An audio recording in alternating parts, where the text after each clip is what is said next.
Betty White in Life with Elizabeth, featuring Del Moore.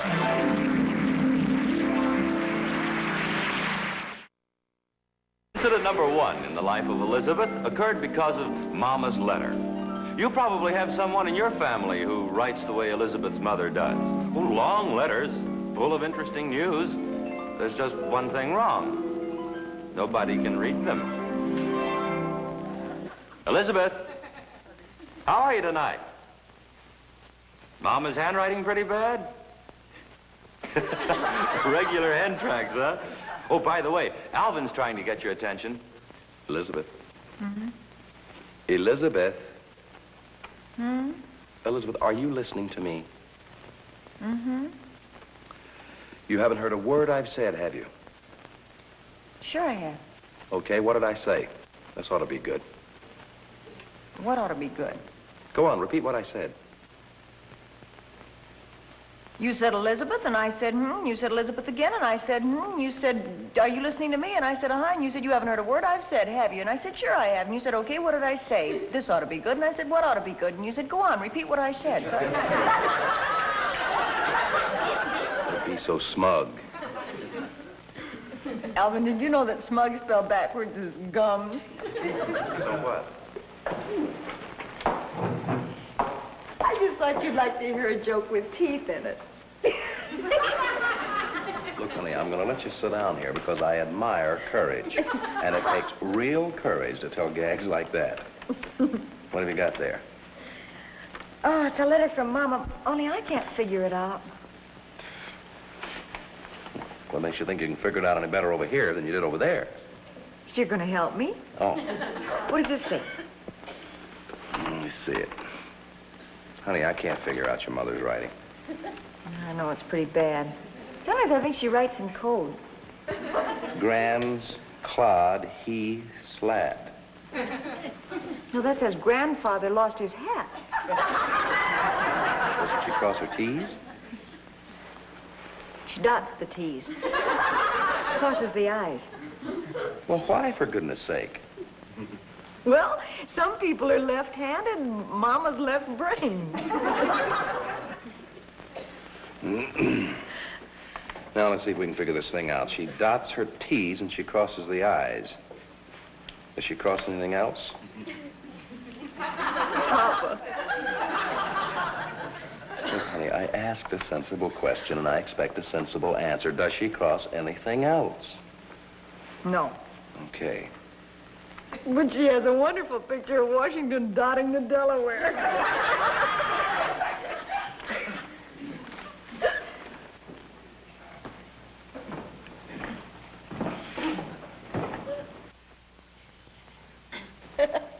Aren't you glad you married me? I'm a million laughs. Honey, is a virus very heavy? A virus? You mean like a little germ? I don't know. Mama says Elsie's in bed because somebody hit her with a bouquet of irises. Now, it doesn't say that, and you know it. Okay, I'll be serious. Maybe this is important, and I'll be lucky if I can figure out half of what Mama says. Now, this, for instance. She says, Papa is in town, and I'm worried about his cough. Is that a C? Papa's in town, I'm worried about his cough. No, that's a D. Papa is in town, and I'm worried about his dough, his money. No, Mama never say dough. No, I guess not. She always says cabbage. Let me see. That's definitely O-U-G-H. Yeah, but that isn't a D. No, I think she's worried about his cough. No, wait a minute. Maybe it's enough. Papa is in town, and I'm worried about enough. Look, this light isn't very good. Let's go over and try that one. Yeah, right here. Sit down. All right.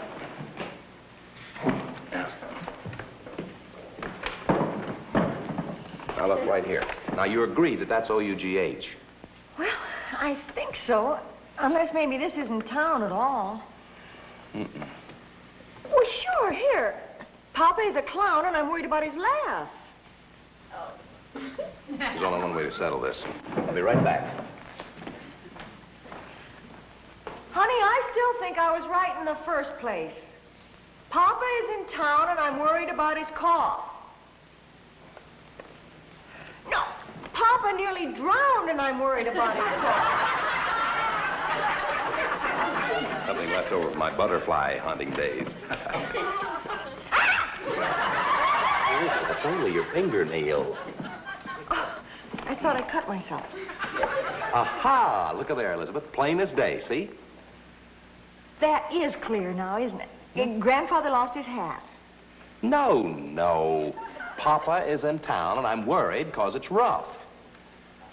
No, that says Papa got me down, so I threw him in the trough. Honey, that's an O-U-G-H. I know an O-U-G-H when I see one. I should. What are you going to do? Well, I'm not going to sleep until I find out about it. Operator, give me Merrifield 7441. Honey, don't spend money on a long-distance phone call just to... Neither one of us... Mercury 1717. Honey, I know an O-U-G-H when I see one. Take my word for it. It's worth $4 to... Honey, I know. Mama? Hi. Oh, fine. Mama, we just got your letter. Yeah, and Alvin and I were having a little discussion over one particular sentence. Honey, I think it's... Yeah, I think it says Papa is in town, and I'm worried about his cough or dough enough. Rough or tough? Rough, tough, trough, laugh, bow. What'd she say? She says she's not sure, but she thinks it's Papa's on the train, and I'm worried about the plow. That doesn't make sense. Mama, no, Alvin says that doesn't make sense. Do you think you could? Oh, that'd be wonderful. Good. Or, yeah. Well, look, Mom, fine. Goodbye, Mama. What's wonderful? Well, she can't remember what she wrote, so she's going to come out here and see for herself. I shall leave you at this point, Elizabeth. Why? This whole thing was a sneaky little plot just to get her to come out for a visit, wasn't it? Alvin, how can you say such a thing? Good night, Elizabeth. Elizabeth, it was a plot, wasn't it? Aren't you ashamed? Thank you. And in just a moment, we'll bring you incident number 2 in Life with Elizabeth. Number 2 in the life of Elizabeth occurred because of the Brotherhood of Omnipotent Brothers. That's Alvin's lodge. Seems that the Brotherhood is putting on a dinner, and Elizabeth and Alvin are getting ready to go. As you can see, Alvin's happy. He sees a long evening ahead of him. Speeches, chicken a la king, and plenty of backslapping. As you can see, Elizabeth is unhappy. She sees a long evening ahead of her. Speeches, chicken a la king, plenty of backslapping. It all depends on your viewpoint, I guess. Come on, honey, hurry up. We have to be at the lodge hall at 8:30 sharp. Alvin, we may have to be there at 8:30, but believe me, with that gang, we don't have to be sharp. Now, honey, don't be like that. You'll have a million laughs. Charlie's going to be Toastmaster. I don't like toast. Come to think of it, I don't like Charlie. Honey, don't just sit there. I want my wife to be the most dazzling woman at the banquet. What are you going to wear? Blue jeans. You're real cute. Hey, I'll help you. Hey, which perfume are you going to use? Some of the cheap stuff. You mean this? Alvin! What's the matter? How can you stand there and look so happy when you know we have a whole evening of the Brotherhood of Omnipotent Brothers ahead of us? Oh, honey, now, they're fine people. A little corny, perhaps, but good-hearted. A little corny. Look, I'm a lodge member saying hello to you. Hello, Alvin. Cut it out, will you? Did you hear about the absent-minded professor who slammed his wife and kissed the door? A little corny, he says. I don't know a single club member that'd tell a joke like that. Just the same, that's where I heard it. Who told it? You. Honey, look at the time. We've got to hurry. We don't want to miss the opening remarks for the Grand Lizard. The Grand what? Lizard. Who's going to be the Purple Cobra this year, dear? Alan Cooper. You mean to tell me there is such a thing as a Purple Cobra? Well, sure. Alvin. Mm-hmm. Honey. Hmm? Do we have to go to this snake pit tonight? Oh, honey, you'll love it. I'm going to feel a little out of place without fangs. Honey, would you hurry up? We're going to be late. Alvin, why did you have to join this particular lodge when there's so many good ones? Lots of reason. The insurance, for one. Some insurance. When you die, you stop paying dues. Yeah, well, how about the accident insurance? Well, that only pays off if you're bitten by the Purple Cobra. Well, I'll get lots of other benefits. When? Just as soon as I'm a full-fledged snake. I've got news. Any man who would expect his wife to go to this so-called banquet is a full-fledged snake. You better not let the Supreme Mongoose hear you say a thing like that. The Supreme Mongoose? Sure. Alvin, I can't believe that an intelligent man like you... Let me put that another way. That a man like you... That isn't right either. Who's the Supreme Mongoose? He's the ruler over all the snakes. And then comes the Grand Lizard, the Purple Cobra, and then there is the Chief Rattler. He's just a baby, I suppose. Yeah, Go on. that's all. The rest of the men are just ordinary snakes, except the newcomers like me. I'm not a snake yet. You want to bet? What are you? I'm just a worm. That does it. Most wives have husbands that if they have any vices at all, maybe they go out bowling once a week. But no, I have to have a husband whose main ambition in the whole wide world is to be a snake. What are you grinning at? Oh, nothing. I'm sorry. Go on. Let me tell you something, Alvin. I expected to get poisoned by the food tonight, but now I can see I'm going to have to watch out for the people. Honey, hurry up. We're going to be late. Come on, come on. Oh, sure. We don't want to keep the Supreme Mongoose waiting. Yeah, that's right. Brotherhood of omnipotent brothers. Do you realize what the initials stand for? No, I never stopped to think about it. What? B-O-O-B, boob. Gonna have dinner with a bunch of boobs. Here, let me help you with this. I can do it myself, thank you. Oh. Snake-like boobs. Elizabeth, the curtain goes up at 8:30. What did you say? I said that his curtains went out there at 8:30. That's not what you said. You said the curtain goes up at 8:30. What did you mean? Well, look, I'll tell you as soon as you come out of this tunnel. Come on. Oh, tell me now. Well, since it's our anniversary, I thought maybe that we... Alvin, you remember? Elizabeth, look, I refuse to be kissed by a headless woman. Get out of this thing. There you are. Well, you mean we're not going to that horrible banquet tonight? Of course not. Look at that. Sweet. Huh? Alvin, I can't go to the Philharmonic looking like this. Look at my hair. Honey, look at the time. We've got 15 minutes. Coming in the car. Come on. Alvin, did you make up all that stuff about the snake? Well, maybe just a little bit. Come on. Let's... Wait a minute, let me get my purse. Honey, look, Arturo got it.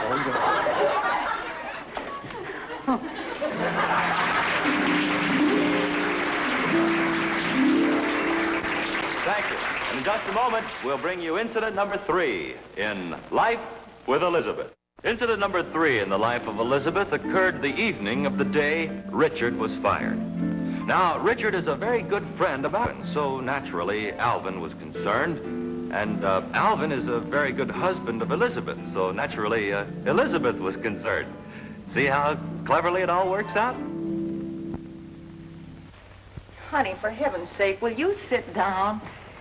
You've been pacing like that ever since you came home. Anybody think you were the one who'd lost his job? But I worry about the guy. Now, I wonder what he did to get himself canned. Probably something brilliant if I know our boy Richard. Maybe he tried to cash a hat check. Elizabeth, don't say things like that. There are times when Richard's positively brilliant. Name one. Well, I admire your loyalty to your friend, sweetheart, but let's face it, this is a man who thinks a troubadour is a bullfighter. Yeah. Well, is he? Of course not. A troubadour is a fellow who plays trouba. I made that up. I think that's funny.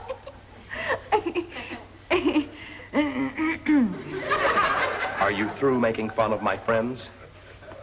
Oh, darling, I was only kidding you. Come here a minute. Come here. I think the world of Richard. You do not. You keep saying he's stupid. Now, you're getting completely off the subject. Come here. The thing we have to do when Richard comes here tonight is try to get his job back for him. Or at least help him get a new one. The fact that he's not very bright just simply complicates matters a little bit. Now he's not very bright. Before he was stupid, and now he's not very bright. Will you calm down? The point is, stupid or not, I like Richard very much, and I want to help him. Then if you like Richard, apologize for what you just said about him. All right, I think he's very sweet and gentle and completely non-compos mentis.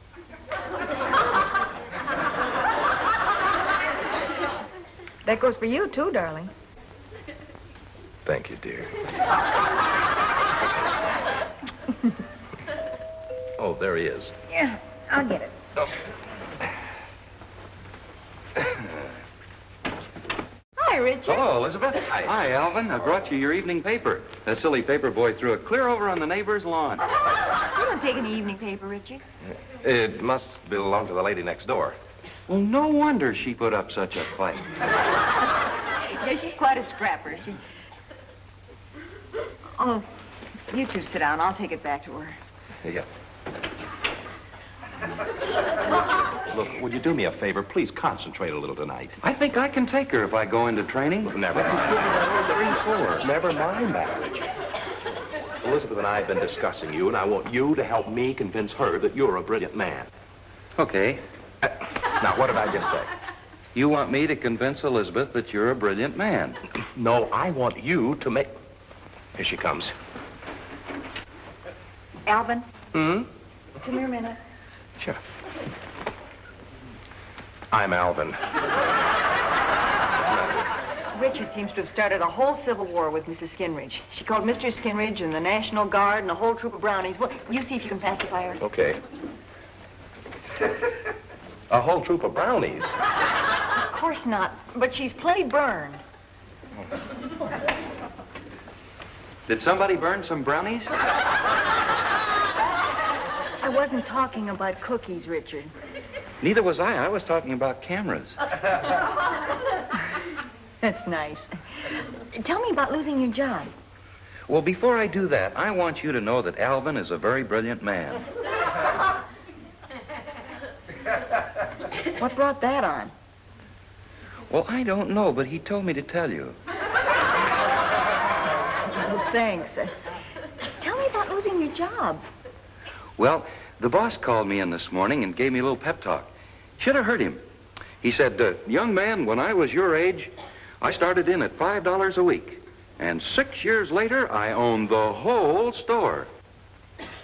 And what'd you say? Well, I said, you can't do that nowadays. They have cash registers. And then he fired you. Yeah, but he gave me a letter of recommendation. You should read it. Look at there. The bearer of this letter has worked for me for 1 year, and that's enough. Isn't that nice? And there's more, too. He is also one of the best men we have ever turned out of the office. Oh, and believe me, we've turned out some Lulus. Well, I think I quieted her down now. But her husband's a little mad. Thanks, honey. Incidentally, Richard's been living up to all the nice things you said about him. He is absolutely non-compos mentis. Thank you, Elizabeth. Well, that's good, honey. You deserve it. Both of you. Yes, we do, Alvin. Thank you, dear. Now, let's get down to business. I think trying to get Richard's old job back is kind of hopeless. But we could find a new field for him. How about selling insurance? Yeah, how about that? No. Now, that takes a keen analytical mind and a lot of personality. Yes, it does, Alvin. Well, Richard has a keen analytical mind. You said yourself he was non-compos mentis. Yes, you did, Elizabeth.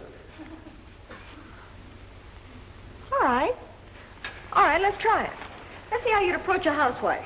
This ought to be fun. I'll watch. She needs you, Richard. Oh. What do you want me to do? Well, you're going to sell me some insurance. You're the salesman and I'm the housewife. Come on. Well, don't just stand there. Go on out on the porch. I'm afraid of that old lady, Alvin. Well, she fights like a tiger. Richard, come on. You go on over the door. Go on. Okay. He's sweet, honey, but he's a nudnik. Honey's a little confused, that's all. And when you're around him, you don't act like any Einstein either. Well, I'll bet he'll be a good salesman. Ring the bell, Richard. Come in.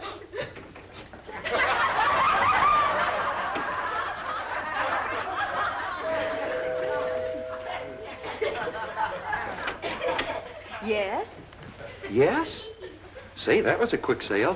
Sign right here. She means yes. What do you want, meathead? Alvin. Now, you try it again, Richard. Just from right there. Hello? Never mind that. Sell her some insurance. Would you like to buy some insurance? Well, I usually let my husband take care of that. Oh, hi, Alvin. Oh, no. Look, honey, let me show him how. No, Wait a minute. temper. Remember, he's not stupid. This is the way it should be done. How do you do, madam? I represent the... I'm sorry, not today. Will you let me get through telling you what I represent? All right, what do you represent? Well, I haven't had time to think one up yet. Oh, I'm sorry. I can't do business with a man who doesn't even know what company he represents. Elizabeth, will you stop talking like that?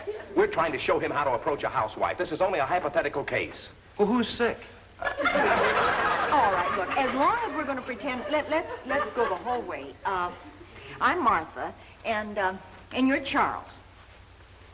This man is annoying me, Charles. I'll go get him. No, wait a minute. You are Charles. Oh, I'm Charles. Richard, do you have any idea what's going on? No, but I think it's very interesting. You're Charles. Charles, throw this man out. Sure. No, wait a minute. If you put your hand on me... I'm sorry. I got carried away.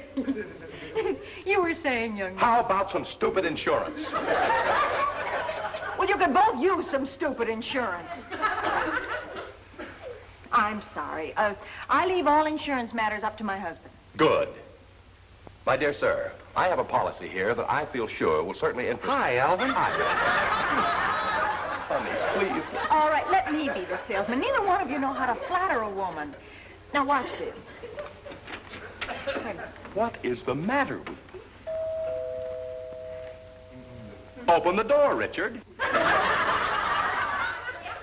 Hello, little girl. Is your mother here? I'm Charles. I give up. Well, you mixed him up. What's the big idea of calling him a little girl? Alvin's right, Martha. That was flattery. When you ask the woman of the house if her mother's in, she thinks... Oh, what's the use? Are you implying that Richard's stupid? I didn't say he was stupid. But I am, Martha. Richard, the only thing left to do is to try to talk your boss into taking you back. Do you think you could? Oh, yeah, she's good at this sort of thing. What's his name? Mr. Skinridge. Skinridge? I'll call information. Oh, brother, that did it. What's the matter? Do you know Mr. Skinridge? You just stole Mrs. Skinridge's paper. Well, Martha, how did I know? I brought it in so that you could come home from the office and sit down and read. Hey, and I just brought it in. Hey! Say goodbye to the people. Goodbye, everybody. Look, you can get a job. In just a moment, Betty White will return to say goodbye. Say goodbye to you is the lovely star of our show, Betty White. Thank you, Jack, and thank you, everybody. Thank you. As always, we've had a wonderful time. I hope you have. And just before Richard left, he whispered a little word of philosophy that I think is worthy of passing along to you. As he put it, all's well that ends. Once again, till we see you again. Goodbye, everybody.